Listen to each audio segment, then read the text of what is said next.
Witajcie kochani w drugim odcinku z test serwera do tegorocznej zimowej aktualizacji. Wcześniej skupiłam się na ogólnych informacjach o kole i jego mechanice działania oraz omówiłam bonusy wspólne dla wszystkich profesji, więc jeśli jeszcze nie widzieliście poprzedniego odcinka, to serdecznie zapraszam. W tym filmie opowiem Wam trochę więcej o ulepszeniach, jakie czekają na druidów, a pod koniec filmiku znajdziecie moje przemyślenia i opinie na ten temat. Omówienie zacznę od bonusów do istniejących już zaklęć. Perki te mają w kole przy grafice znaczek plus. Kliknijmy w przykładowy, np. mocniejszy sioch. Widzimy, że ma on 2 stage'e odblokowania.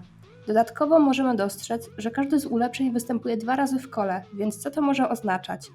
A to, że w momencie odblokowania jednego perka wskakuje nam ulepszenie znajdujące się pod jedynką. Natomiast gdy odblokujemy drugi, to zyskujemy oba te bonusy. Przechodząc już do konkretnych speli, zacznę od Eksury Sio.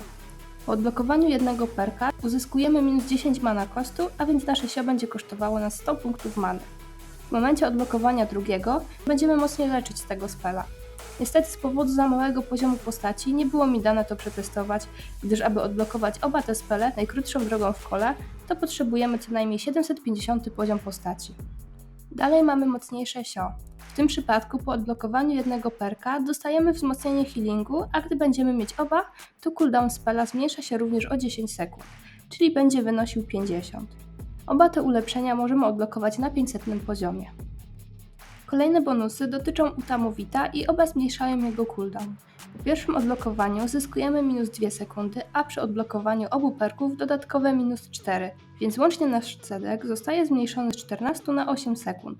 Możemy to osiągnąć na 650 poziomie. Przejdźmy teraz do ofensywnych ulepszeń. Frigo na pierwszym odblokowaniu zwiększa nam obszar wave'a do stożka. Tutaj widzicie porównanie obszaru wave'a przed i po.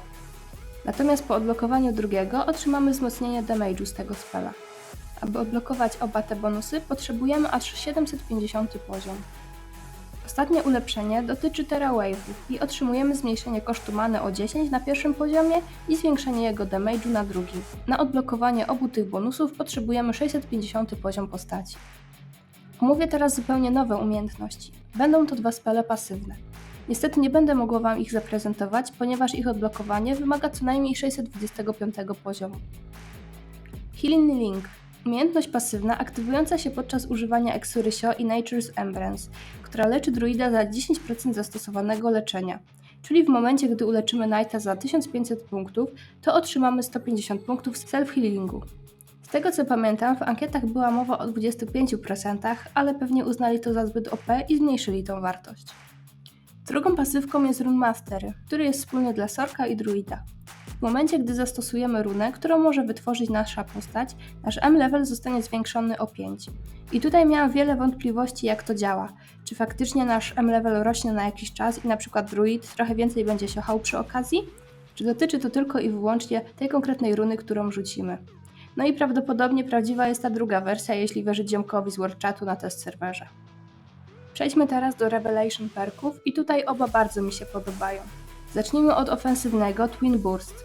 Otrzymujemy 2 spele obszarowe w formie pierścienia wokół postaci, lodowy i ziemny, które współdzielą cooldown.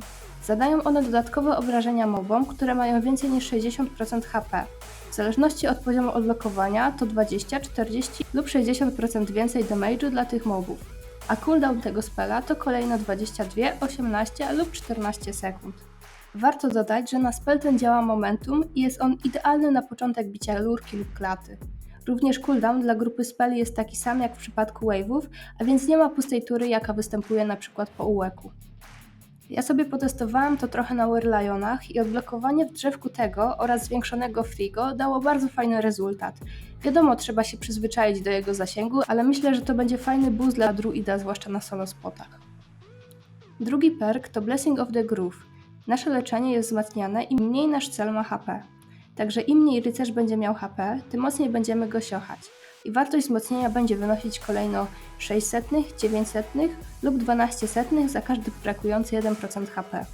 Do tego spela było wiele wątpliwości, zwłaszcza na jakie leczenie on działa. Tak więc porobiłam małe testy u króla Tibianusa wraz z pomocą wzorów z Tibi Fandom. Jako że mogę odblokować tylko pierwszy stage tego perka, to na nim właśnie one się odbywały. Jako pierwsze chciałam sprawdzić, czy dotyczy to też self-healingu, czyli Eksury, Gran i Wity. Wstępnie przekalkulowałam zakresy leczenia bez koła oraz z odblokowanym perkiem. Wartości leczenia dla perku były sczytywane tylko w momencie, gdy miałam 1 HP, a więc zaokrągliłam sobie wartość bonusu do 6%. Zrobiłam po 20 prób leczenia każdym ze speli bez koła i z odblokowanym perkiem. No i faktycznie wyszło, że na paletę Blessing of the Groove działa. Dalej sprawdziłam Mazres. Pierwsza próba była z drugą postacią. Używałam Mazres w momencie, gdy mieliśmy różny procent HP i tutaj otrzymywaliśmy dokładnie takie same wartości leczenia, z czego by wynikało, że perk ten nie działał na ten spell. Więc żeby to potwierdzić, znów zrobiłam próbę Mazresa z perkiem i bez i porównując to do obliczonych zakresów leczenia spella, potwierdziło się, że perk na ten spell nie działa. W dniu, kiedy montuję ten filmik, na forum test serwera pojawiła się propozycja zmiany kilku ulepszeń dla druida oraz jasna informacja, że druid nie doczeka się frigo, które by obejmowało całą klatę, gdyż byłoby to zbyt OP dla tej profesji. Łapcie jeszcze zestawienie wszystkich perków oraz poziomów, jakie potrzebujecie, aby odblokować najkrótszą drogę do każdego z nich. Posiedziałam sobie trochę nad tym kołem i zauważyłam, że bardzo fajnie idzie sobie skomponować set na spoty, gdzie otrzymujemy obrażenia z ognia lub energii. Na tych dwóch ćwiartkach mamy ulepszenia naszych istniejących czarów ofensywnych i leczących. Dodatkowo te dwa Revelation perki, jeśli dobrze rozdamy punkty, to na pierwszy stage będziemy mogli odblokować na 550 poziomie, a więc da to fajny boost druidowi. Natomiast dwie pozostałe ćwiartki bardziej skupiają się na żywiołach, którymi włada druid i dopiero dwa ostatnie spele dają jakiś konkretny boost. Osobiście nie skupiałabym się na odblokowaniu ani awatara, ani Gift of Life, idąc w Team Huncie na spota, ani nawet solo, więc myślę, że bardzo mało punktów będzie rozdawane w te ćwiartki. To by było na tyle w dzisiejszym odcinku. Jak Wam podobają się zmiany dla Waszych profesji? Dajcie znać w komentarzu. Trzymajcie się cieplutko, na razie!